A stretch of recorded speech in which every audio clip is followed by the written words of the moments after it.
Donc, je vais commencer par une petite présentation rapide de JobWatch pour ceux et celles qui ne nous connaissent pas encore. Donc, JobWatch, c'est en fait un lieu où on se retrouve entre candidats, entreprises et formateurs. Donc, JobWatch est à la base un job board spécialisé dans l'horlogerie et la microtechnique. Mais nous avons aussi des recruteurs pour nos clients dans l'horlogerie et, comme je le disais, la sous-traitance et la microtechnique. Donc, on a un très, très grand réseau. On a, hop, je vais vous passer la seconde slide si vous la voyez bien. Donc, on a actuellement plus de 200 offres d'emploi sur jobwatch.ch ainsi que des offres maintenant de formation dans des domaines très pointus et très ciblés. On en parlera un peu sur la prochaine slide. Et ce qu'on fait aussi actuellement beaucoup, c'est de participer à énormément d'événements dans l'horlogerie, dans la microtechnique. Demain d'ailleurs se tient la première journée internationale de l'horlogerie. On aura aussi évidemment sur les réseaux sociaux, sur nos réseaux, sur LinkedIn, sur Instagram, deux, trois petites choses intéressantes. Donc si c'est un domaine qui vous concerne et qui vous intéresse, ben, je vous invite à aller sur les réseaux sociaux demain dès 10h10 exactement. Voilà pour la petite aparté. Et donc, ce qu'il y a de nouveau chez nous, c'est la plateforme de formation et de coaching personnalisée qu'on a entièrement refait ces derniers mois. Donc, pour devenir une plaque tournante de la formation au sens large, avec une offre vraiment variée et complète sur des formations techniques, les soft skills, le management, le développement personnel. Évidemment, bien plus encore, dans des formats flexibles, il y a du présentiel, en ligne, mixte. Donc, avec les grandes écoles en Suisse de formation continue qu'il y a actuellement, dont SMACA, avec qui je suis aujourd'hui pour ce webinaire. Donc voilà. Concernant JobWatch, moi je vous invite, si vous faites partie de cette grande famille qui est la famille de l'industrie horlogère au sens très très large, je vous invite à vous inscrire gratuitement sur le site afin de pouvoir voir nos offres d'emploi et puis tous nos événements, de rester connecté et d'être inscrit à notre newsletter pour en savoir beaucoup plus. Voilà, donc je vais céder la parole maintenant à David de SMACA, qui nous fait Merci. la joie d'être parmi nous aujourd'hui. Merci Valérie. Merci de ce partenariat pour quelque part parler d'un sujet qui est important pour nous. Donc, pour ceux qui ne me connaissent pas, je suis le responsable du centre de formation SMACA. Et comme l'a dit Valérie, nos formations sont aussi hébergées sur le site de JobWatch. C'est pas le sujet du jour. Le sujet du jour, en fait, c'est fait de rencontres. Donc, je suis avec Raphaël. En fait, Raphaël, je l'ai sollicité maintenant il y a une dizaine d'années dans mon précédent emploi, donc dans le cadre d'événements, de conférences sur la qualité, donc dans le cadre de conférences Forep, je l'avais sollicité afin qu'il nous parle du rôle qu'il avait dans l'excellence opérationnelle et la mise en place du système qu'on appelle le Syngenta Production System au sein de l'entreprise Syngenta. Ça, c'était il y a 10 ans. Depuis, on se rencontre régulièrement pour échanger sur notre vécu professionnel en tant que manager, ancien manager d'industrie. Nous avons tous les deux un parcours industriel. Et venu de cet échange, j'ai proposé, j'ai invité Raphaël à nous partager, en fait, de partager à plus de monde ces échanges. Donc voilà, d'où je l'ai mis au défi de ne pas nous parler d'il y a 10 ans, mais je lui ai donné le défi de nous parler d'il y a 20 ans, quand il a commencé en tant que jeune manager. Donc voilà, donc c'est pas retour vers le futur, mais presque. Mais donc je vais lui céder la parole. Euh, je vais profiter pour lancer aussi notre présentation, sa présentation, pardon. Juste avant, j'ai oublié d'indiquer, je me permets, ce webinaire est enregistré, donc il vous sera envoyé dans les prochains jours, après par email. Donc vous pourrez le revoir tranquillement de chez vous. Voilà. Et puis, encore une petite chose, vous pouvez déjà, d'ores et déjà, mettre vos questions au fil de la présentation dans le chat ou dans le question-réponse et on y répondra à la fin. Voilà. Je te laisse continuer. Voilà, donc j'en avais terminé.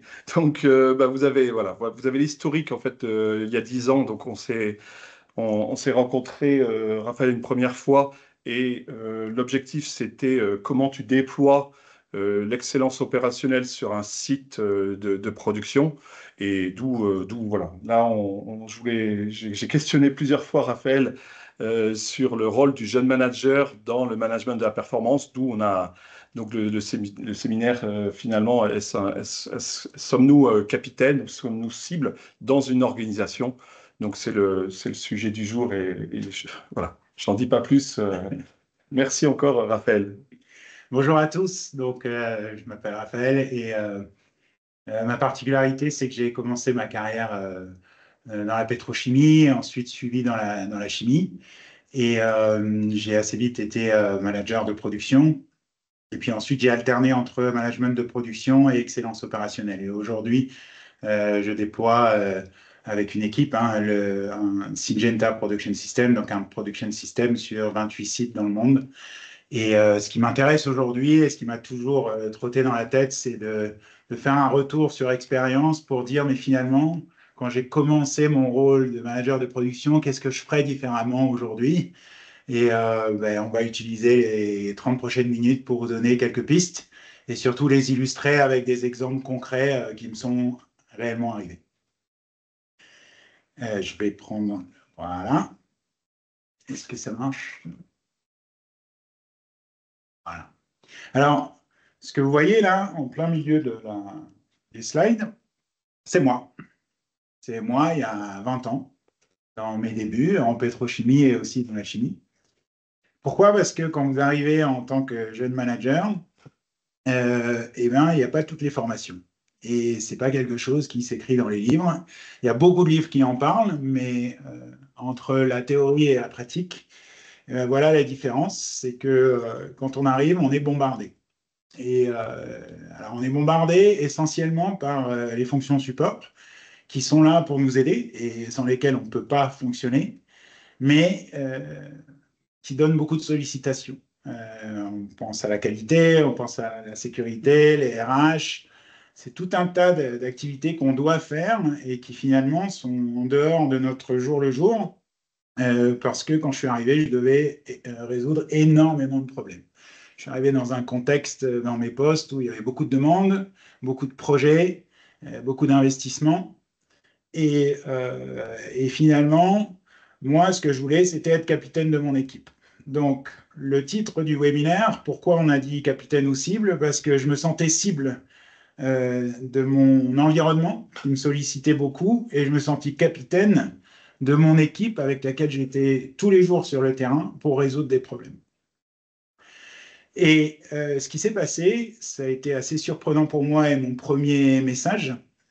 Mon ancien chef m'aurait parlé de cicatrices. Ma première cicatrice, ça a été que, au bout de 6 mois, où je pensais faire corps avec mes équipes, mon contremaître m'a dit, à force de vouloir être partout, tu seras nulle part. Et ça a été un grand choc pour moi parce que je donnais beaucoup, beaucoup d'énergie. Et ça a été ma première déception, ou en tout cas mon premier choc en tant que manager. Donc, quand c'est arrivé, naturellement, ce qui se passe, c'est que vous allez voir votre hiérarchie et vous demandez du support. C'est ce que j'ai fait. Et en fait, je vous ai pris l'exemple ici de Christophe Furios. Moi, je suis quelqu'un qui aime beaucoup le rugby. Si vous allez sur Internet, vous verrez cette personnalité, Christophe Furios, qui est un entraîneur de rugby dans le championnat français. Et en gros, c'est une tronche. C'est une tronche, c'est un gueulard, c'est un aboyeur. Mais c'est quelqu'un qui est assez reconnu dans le monde du rugby. Le problème de Christophe Furios, c'est que si vous allez voir le lien que Valérie va vous transmettre, si vous mettez à la place du capitaine ou du joueur, vous allez subir. Et Christophe Furios, c'est quelqu'un qui est extrêmement bon, mais pour moi, qui a la difficulté à transmettre. Et je vous ai mis là un de ses joueurs majeurs quand il était à Bordeaux. Et je pense que c'est une des réactions que peuvent avoir les joueurs ou les capitaines quand il est à la mi-temps et qui vous aboie dessus. Et pourtant, Christophe Furios, c'est quelqu'un qui connaît son sujet. En dehors du rugby, il manage une boîte de vin, une fabrique de vin, avec des employés, et il en a écrit les concepts, enfin en tout cas les concepts du management, dans un livre. Donc finalement, on se pose la question, aboyeur, bougon, ça me gonfle, mais ultra compétent. Et en fait, le conseil que je peux donner aujourd'hui, c'est que si je reviens 20 ans en arrière, pour moi, je ne suis pas allé assez chercher la méthode chez ces personnes-là. Si les personnes sont au niveau où elles sont, c'est généralement pas par hasard. Et souvent, il y a une méthode, il y a de la connaissance derrière.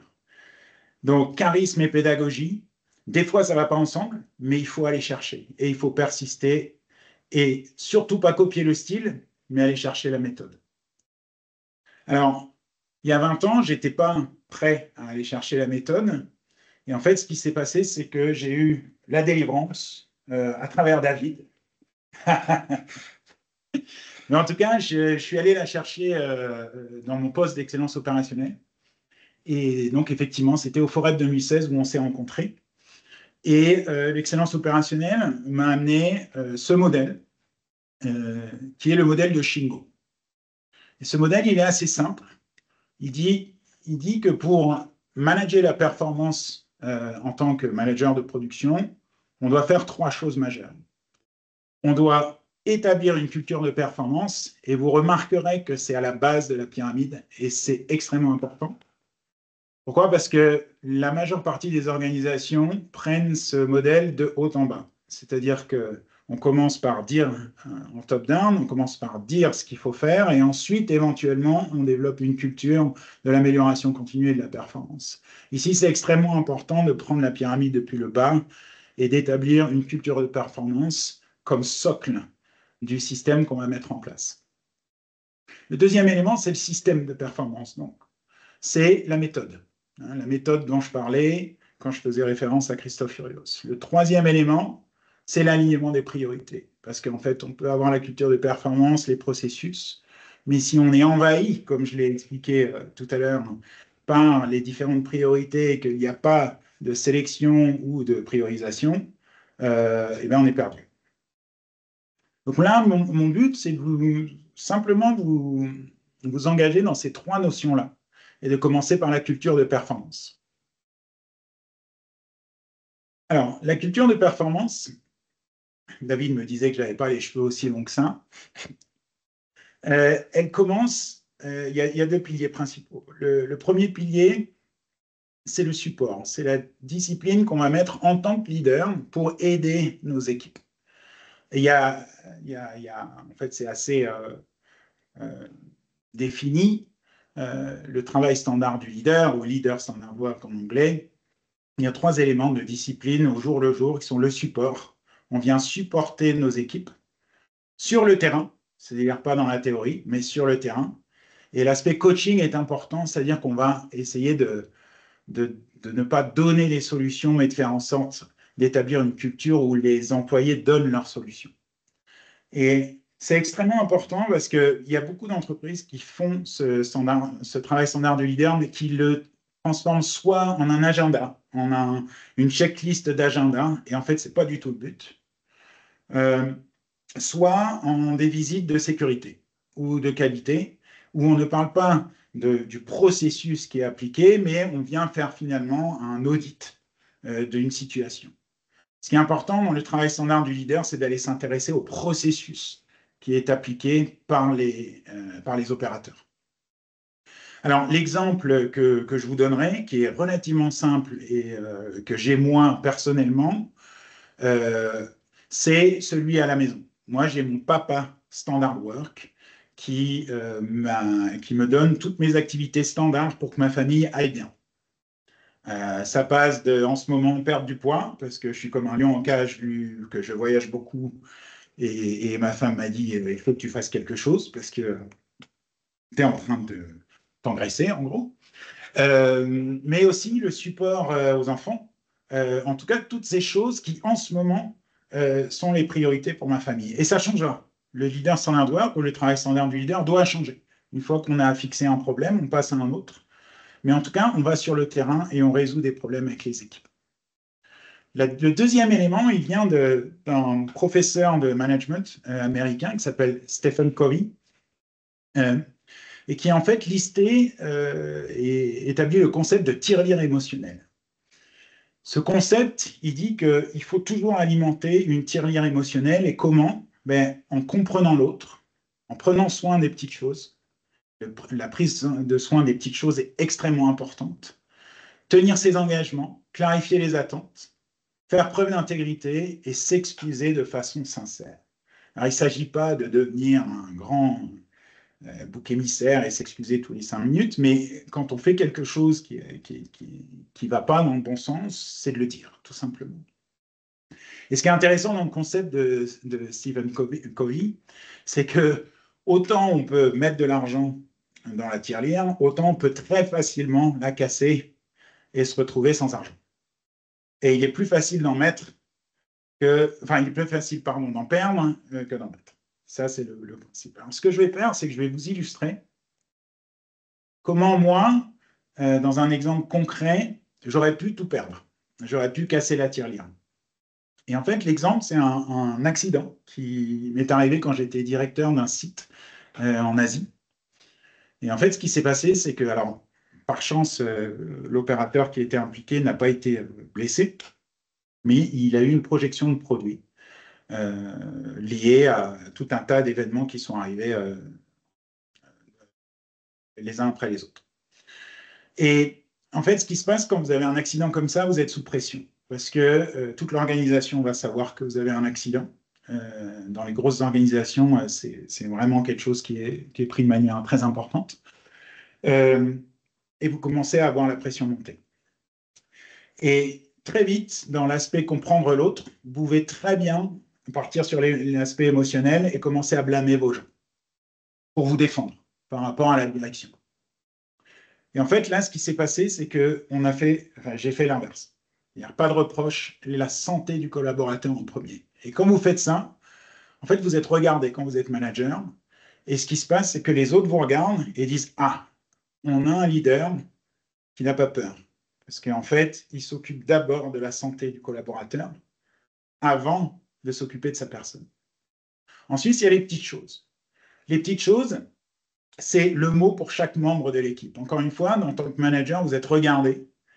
Et ce qui va se passer, c'est que les personnes qui sont en dehors de cet accident-là, en fait, vont avoir peur. Ils vont se demander si l'entreprise dans laquelle vous travaillez prend réellement la sécurité au sérieux. Et dans ce cas-là, le piège, c'est de se focaliser encore une fois sur le collaborateur ou les gens qui ont eu l'accident. Il faut penser aux autres. Et le mot que j'ai pu avoir avec tous les membres de l'équipe, et à ce temps-là, j'ai aussi fait venir la direction pour montrer qu'il n'y avait pas du tout de peur et qu'au contraire, il fallait qu'on échange. Je pense que ça a fait aussi une différence. Tenir ses engagements, je vous renvoie au travail standard du leader, mais en fait, c'est la discipline, alors qu'on n'avait certainement pas avant, parce qu'on a montré dans l'investigation qu'il manquait des éléments de rigueur et de discipline.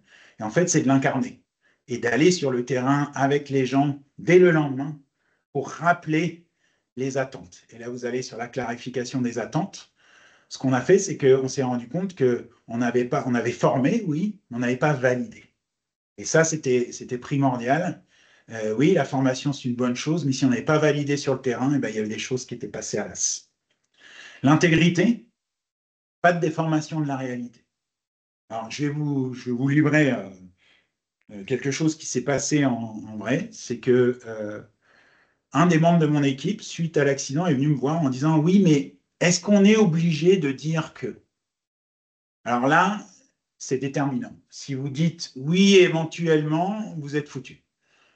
Bien sûr qu'on est obligé de dire que, et non seulement on est obligé de dire que, mais on va faire une investigation exemplaire.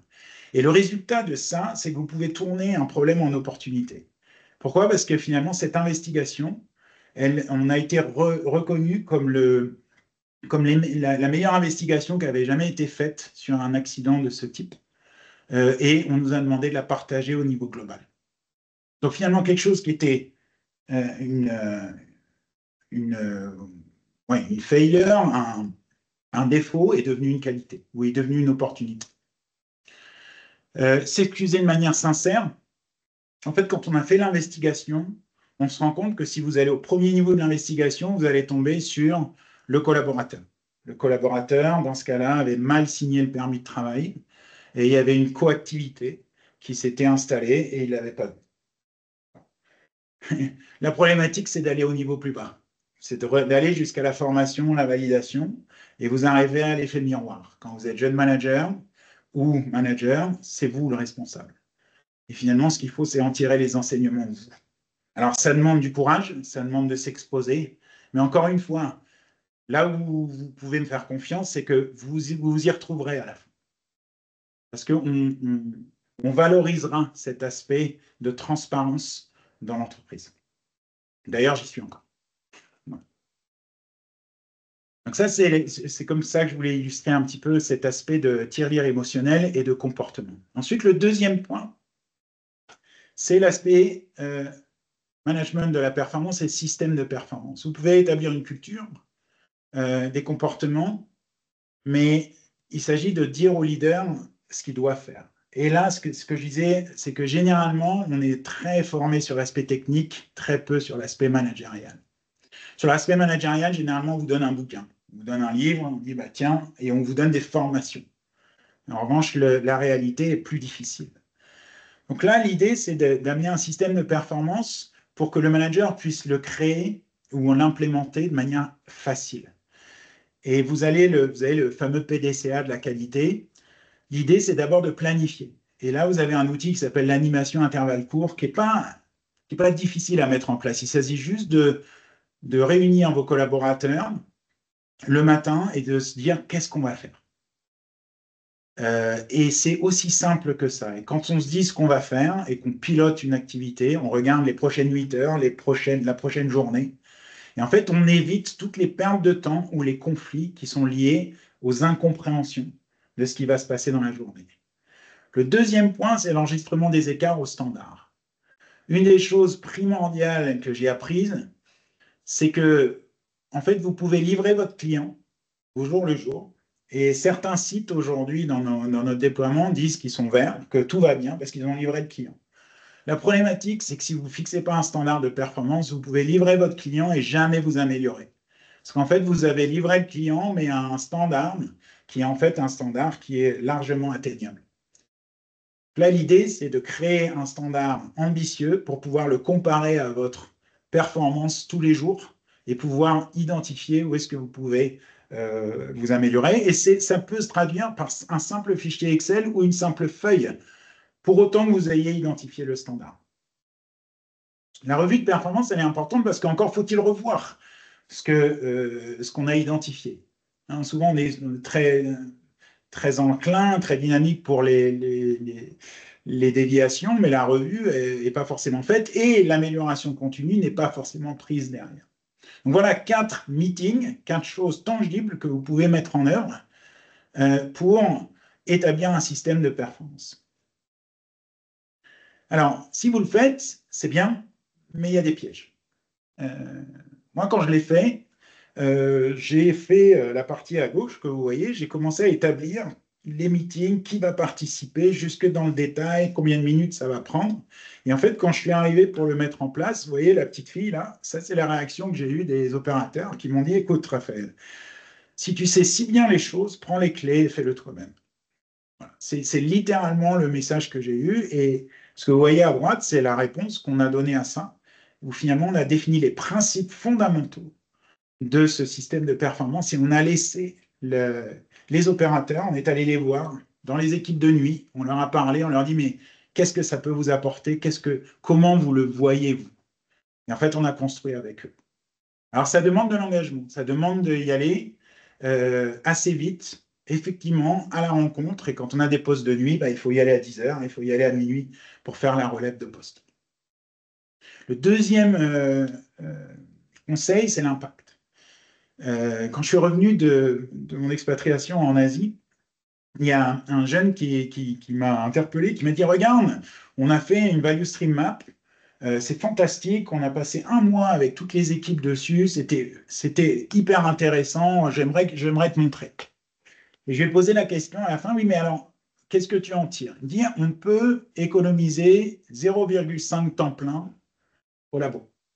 Je dis, ben, c'est déjà ça, c'est remarquable, mais quand est-ce que tu vas délivrer le gain pour l'entreprise? Il me dit, ah, il faudra attendre 10 ans parce qu'il faudra attendre que la personne parte à la retraite.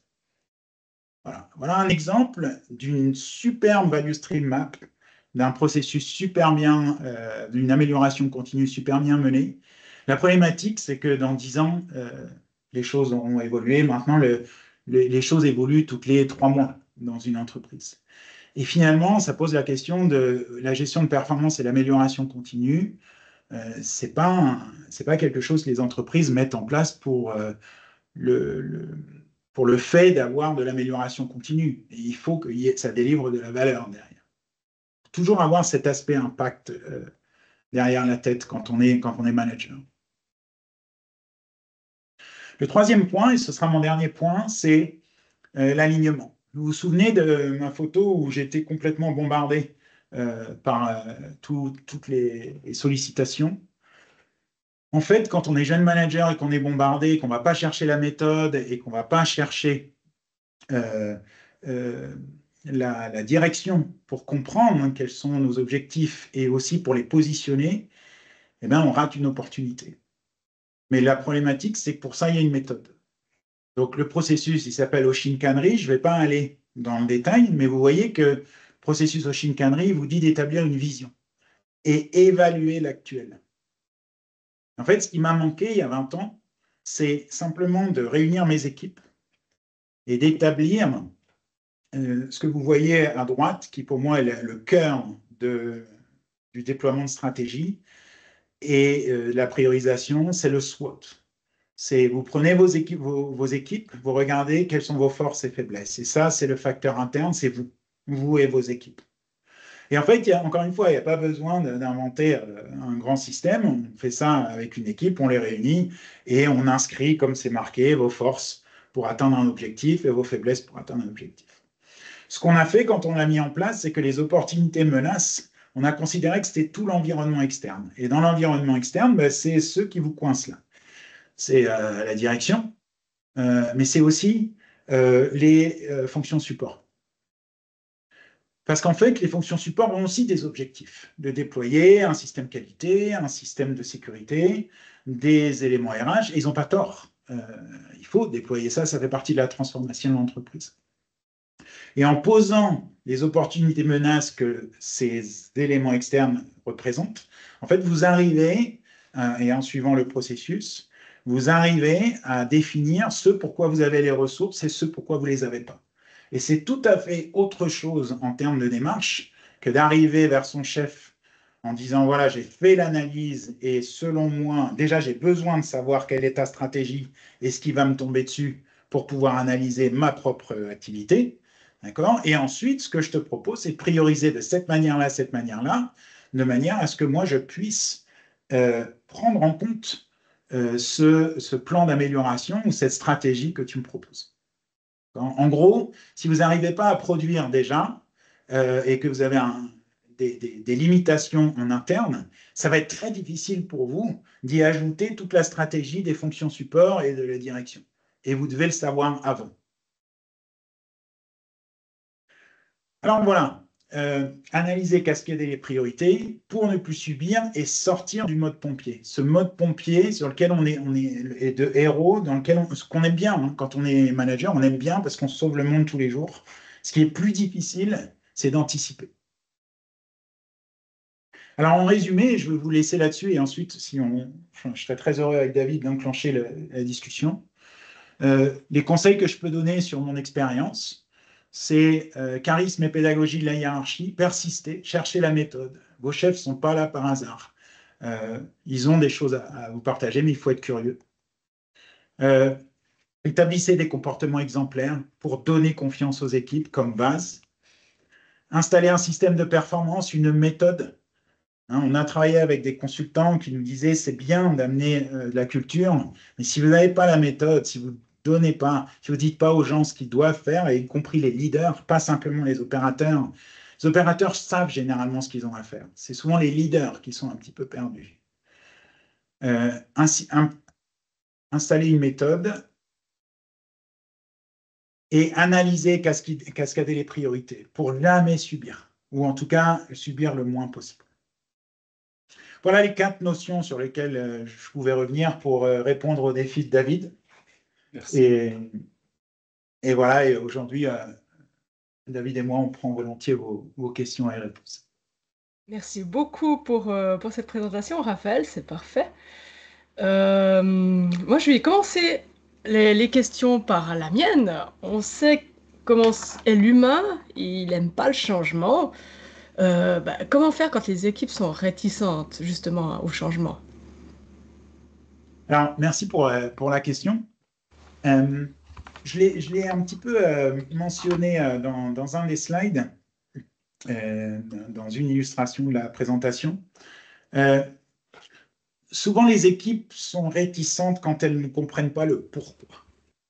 Et qu'en fait, on pousse des systèmes et des processus, alors qu'en fait, elles connaissent très bien leur métier. L'explication du pourquoi et la démonstration de gains rapides, pour moi, est déterminante. Quand on fait un bon exemple d'une entreprise où j'ai mis en place l'excellence opérationnelle, c'était les réunions du matin. Qui n'existait pas avant, parce que ça se faisait au bord d'un bureau, entre le contremaître et ses collaborateurs, et ensuite on allait voir le chef d'équipe, et en fait, il n'y avait pas de communauté de créer. En fait, quand on l'a créé, ils se sont rendus compte qu'il y avait dans la planification des tâches tout un tas de choses et de conflits qu'ils arrivaient à éliminer, et ils arrivaient à augmenter leur efficacité, et ils gagnaient beaucoup de temps. Et aujourd'hui, ces tier meetings, on appelle ça les tier meetings ou les animations à intervalles courts, elles sont toujours existantes dans l'entreprise où j'ai implémenté ça. Pourquoi? Parce qu'en fait, ils s'y retrouvaient. Parce que les opérateurs, ils sont comme vous et moi, ils n'aiment pas perdre du temps, ils n'aiment pas faire des choses 2 fois, et ils n'aiment pas être inefficaces. Donc Très le bien. pourquoi, ma réponse c'est le Oui. pourquoi, allez chercher le pourquoi. Donc, super. On a des questions dans le chat. On va commencer par la première qui est arrivée. Comment mettre en œuvre ce type de méthodologie dans une TPE?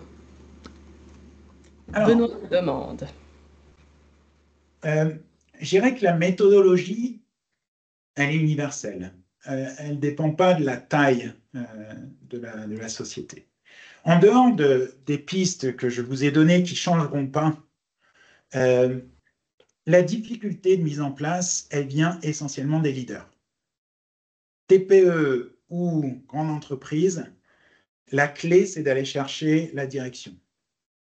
Parce qu'en fait, il y a énormément de cas où la direction délègue à l'excellence opérationnelle ou à ses managers de proximité l'établissement d'un système de performance.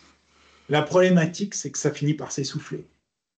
Pourquoi? Parce que s'il n'y a pas la direction qui, tous les jours, ou en tout cas dans ses séances, rappelle que c'est important et sponsorise ses leaders de proximité, à ce moment-là, ça finit par s'essouffler parce que le terrain finit par revenir à ses habitudes, parce que ce n'est pas sponsorisé.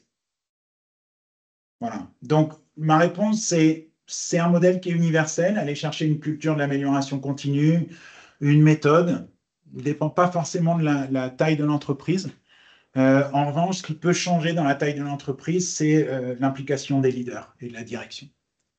La chance d'une TPE, si on reprend le modèle qu'on a vu, pyramidal à 4 niveaux, c'est qu'il y a tellement peu de personnes, il y a tellement peu de niveaux hiérarchiques que vous allez pouvoir faire facilement un autodiagnostic de où vous êtes bon, où vous êtes mauvais, à quel niveau.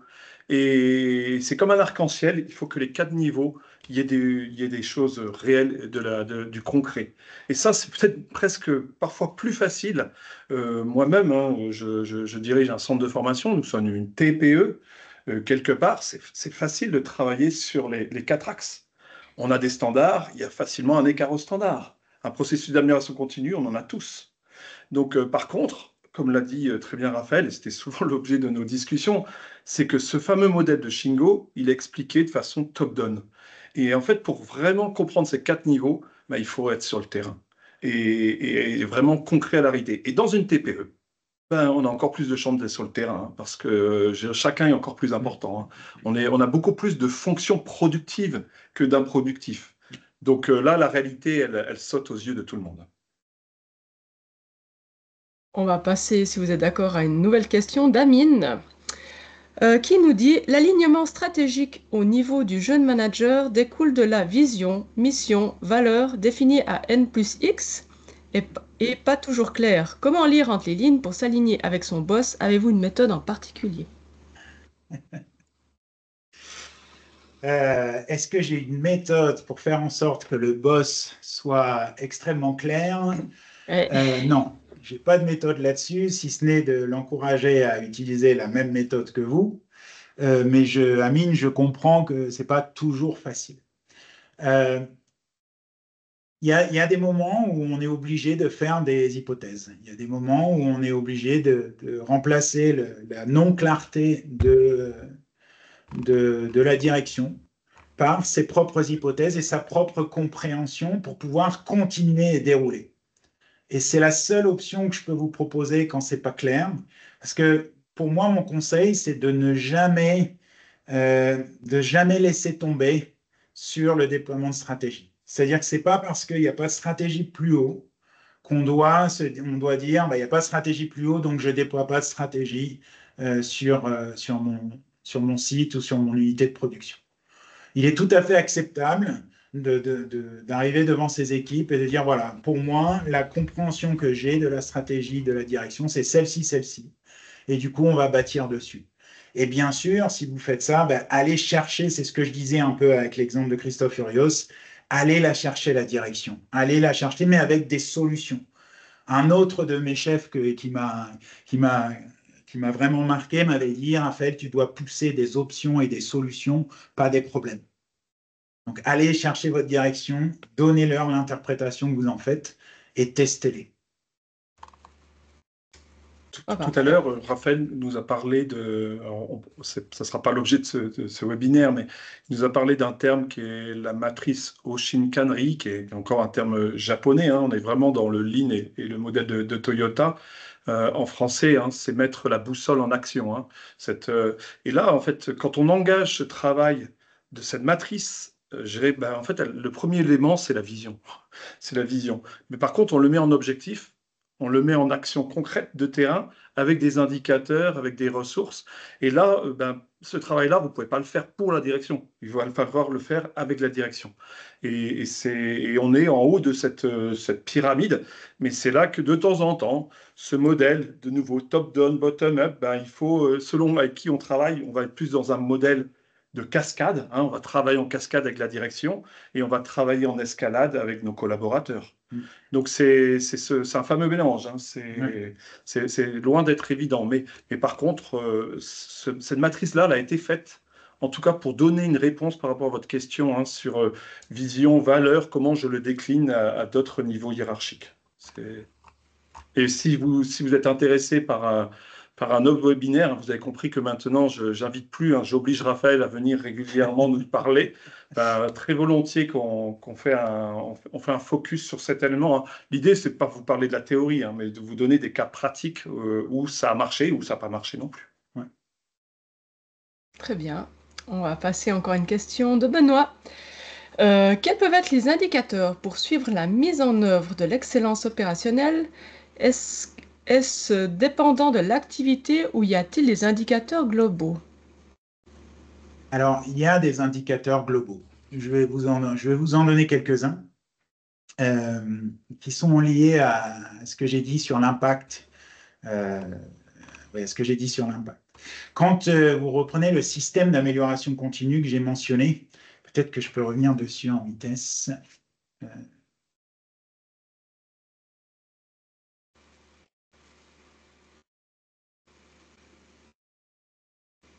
Voilà. D'un point de vue processus et système, en fait, l'indicateur majeur que vous allez avoir, c'est combien vous arrivez à délivrer d'amélioration continue.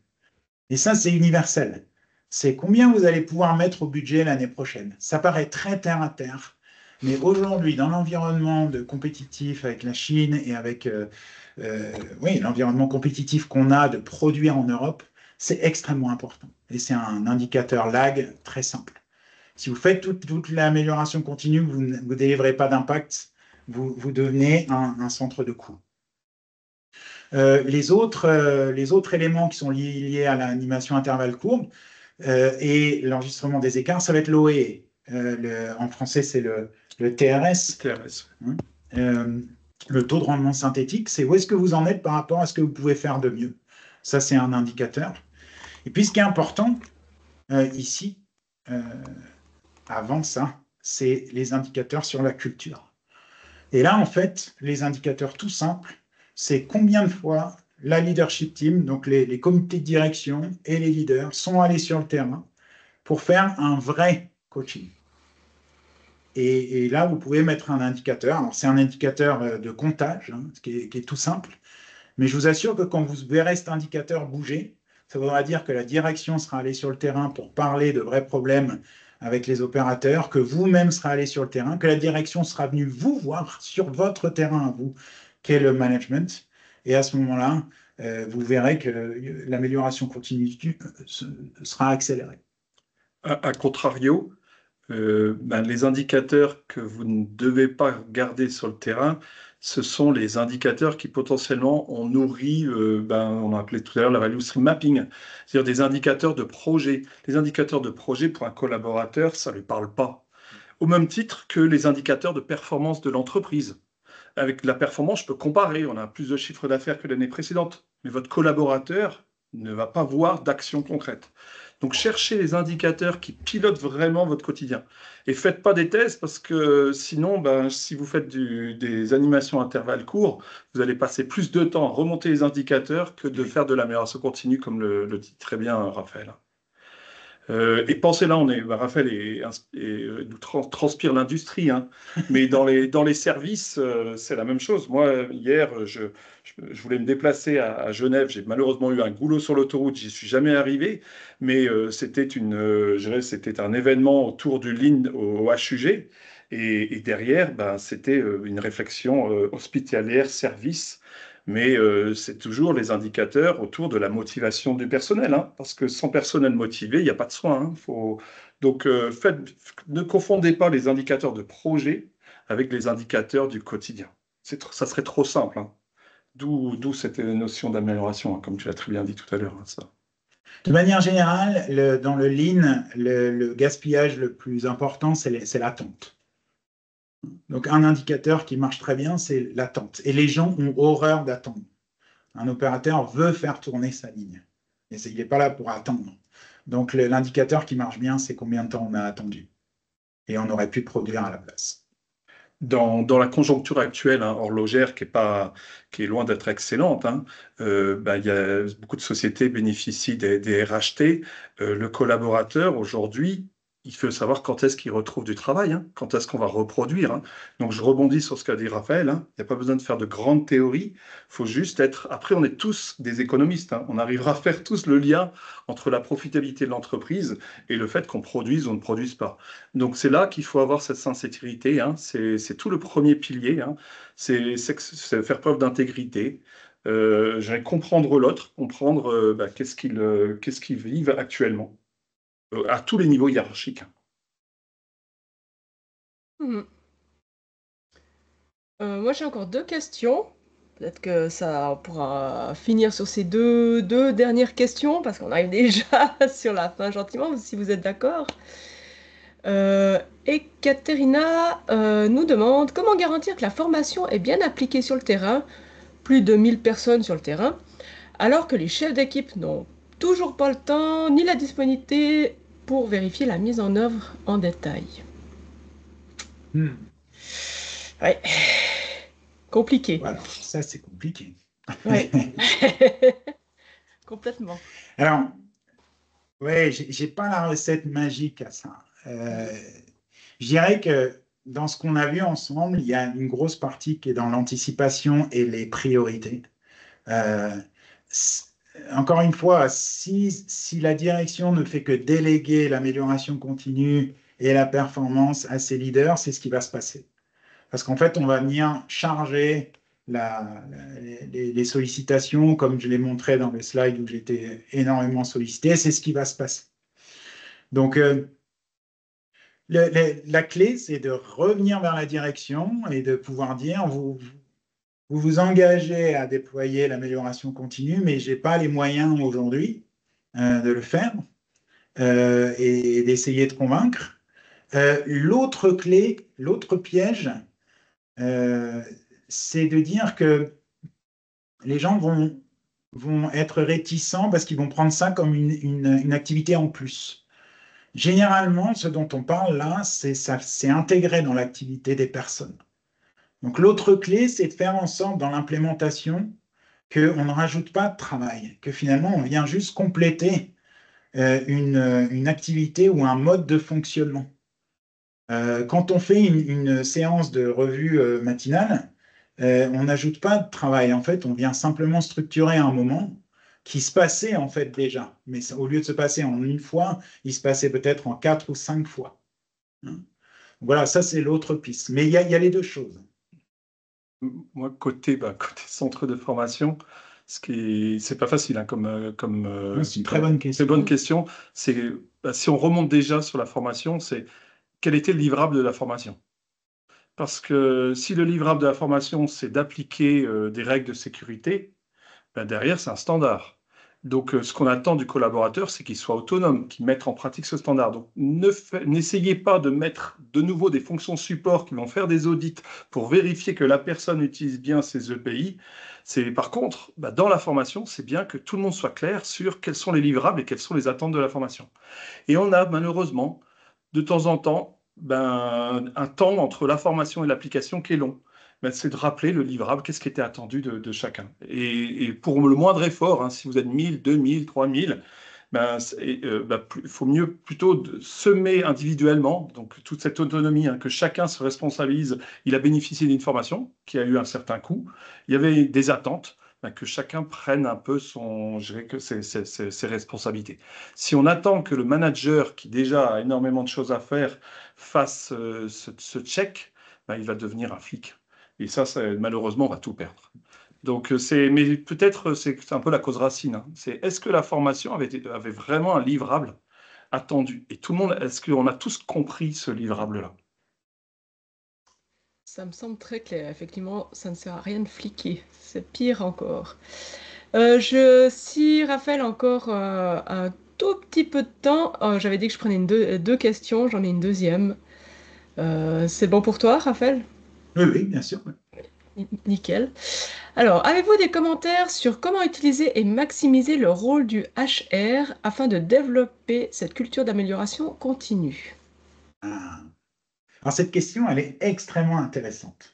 Moi, dans l'environnement où je suis, HR, c'est les ressources humaines, on est d'accord. Hein.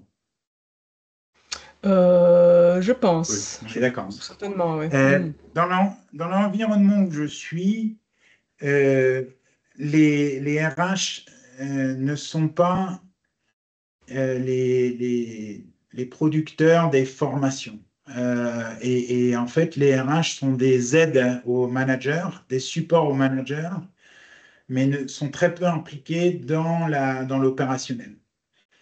Et en fait, on attend assez peu des RH et c'est plutôt nous-mêmes, en fait, les fonctions support et nous-mêmes qui allons créer les contenus des formations, les déployer et ensuite les relier au profil de formation qui sont gérés par un service particulier qui déploie les formations au niveau global, au niveau mondial.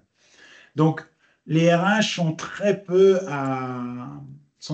intégrés dans l'opérationnel, en tout cas dans l'environnement où je suis. De manière générale, j'ai envie de répondre à cette question en disant l'excellence opérationnelle, elle doit se faire par nous, chez nous, en production, et on ne doit pas forcément attendre beaucoup des autres fonctions. On doit d'abord commencer par définir ce qu'on veut au niveau de l'unité de production et influencer les opérateurs dans ce qu'on peut faire dans notre environnement. Bien sûr que là où peut-être je peux répondre un peu plus précisément, l'idéal, c'est que les compétences qu'on met en œuvre soient ensuite reconnues au niveau RH et que dans des matrices d'évaluation, on puisse ajouter. Ça, c'est ce qu'on a fait avec donc le service de formation dont je vous parlais, c'est qu'on a ajouté au poste, aux descriptions de poste et aux objectifs et par là aux revues annuelles de performance, les éléments liés à l'excellence opérationnelle. Et donc, dans les revues de performance, avant, vous étiez évalué sur votre performance en qualité, HSE ou sécurité. Là, vous avez ce module-là et les job descriptions, les descriptions de fonctions ont été revues dans ce sens. À ce sujet-là, par rapport, tout à l'heure, on parlait d'indicateurs simples, cette matrice de compétences par rapport aux compétences attendues sur le métier, cette matrice nourrit énormément d'indicateurs de pilotage. La personne n'est pas autonome sur le poste, la personne peut former son collègue, ça c'est universel. Donc ces écarts-là vont nourrir l'amélioration continue. Donc c'est pour ça que les RH, finalement, tous les managers vont gérer cette notion des ressources humaines, mais c'est vrai qu'on est très porté sur compétences, compétences pour réaliser la tâche. Et d'où l'importance soit de travailler avec les RH, soit de supporter en tant que manager cette vision et de faire vivre la matrice de compétences. Et de nouveau, cette matrice de compétences, on ne va pas en parler à toutes les animations du matin, mais c'est toute la stratégie de dire, nous, avec ce rotation, ce départ en retraite, d'anticipation, dans 6 mois, de donner de la visibilité à tout le monde, de se dire, là, il va falloir qu'on recrute. Et on fait vivre cette matrice, mais on en parle trimestriellement, semestriellement. Mais c'est vrai que le manager, il doit être dans l'anticipation. Et on a tellement d'outils en tant que manager. Simplement, si on reste dans le mode pompier, c'est la grande difficulté. Tout à fait. Si vous avez encore le temps, j'ai une dernière question, mais je la trouvais assez intéressante, si vous êtes d'accord. Et puis pour ceux qui ont encore un peu de temps avec nous. Et on finira sur cette question. Est-ce que les grandes entreprises implémentent des méthodologies similaires ou y a-t-il des courants différents? C'est intéressant comme question. Elles sont toutes intéressantes. Oui, elles sont toutes intéressantes. Alors là-dessus, c'est quelque chose qu'on a pas mal discuté avec David, on a pas mal réfléchi. Je vais essayer d'être court. Il y a plusieurs courants, effectivement. Et puis, pour avoir travaillé avec des consultants externes, vous avez plusieurs courants. Il y a des entreprises qui misent tout sur la culture, qui disent si on a une culture d'amélioration continue et un modèle de leadership qui fonctionne, et donc les valeurs et les comportements, on aura la performance et tout va en découler. Vous avez des modèles où on est à l'inverse, c'est-à-dire on prescrit ce qu'il y a à faire, les méthodes, et il y a très peu d'importance amenée au comportement. Bien sûr, la synthèse des deux, c'est ce que je vous ai montré, c'est pour moi ce qu'il y a de mieux, c'est qu'on essaie de coupler les deux. Maintenant, ceci dit, il y a deux autres courants. Il y a un courant d'entreprise qui va utiliser des projets, de l'amélioration continue par projet. On fait des coups de poing, on amène des experts, et ça marche très fort. On amène des experts, on fait une value stream map, et on définit avec les opérateurs ou les exécutants ce qu'on peut faire comme amélioration. Souvent, on fait 1 semaine, 2 semaines, les experts s'en vont et on fait un plan d'action. Ça, c'est un courant, c'est très impactant. La problématique de ça, c'est que c'est les experts qui ont le savoir. Quand ils partent, on n'a rien amélioré d'un point de vue des méthodes. Le deuxième courant, c'est un courant d'amélioration continue culturelle. C'est-à-dire qu'en fait, on va venir apprendre aux gens à appliquer l'amélioration continue. Et en fait, dans le jargon de l'excellence opérationnelle, vous avez le daily Kaizen, donc l'amélioration continue de tous les jours, qui passe par une transformation culturelle. Et vous avez le Project Kaizen, qui est l'amélioration continue de projet, qui elle a moins besoin de transformation et de management du changement. Voilà. J'espère avoir répondu, j'ai donné 2 axes. On avait discuté aussi, là on a parlé beaucoup du courant lean, hein, mais il y a le courant agile, hein, il y a l'agilité. Hein.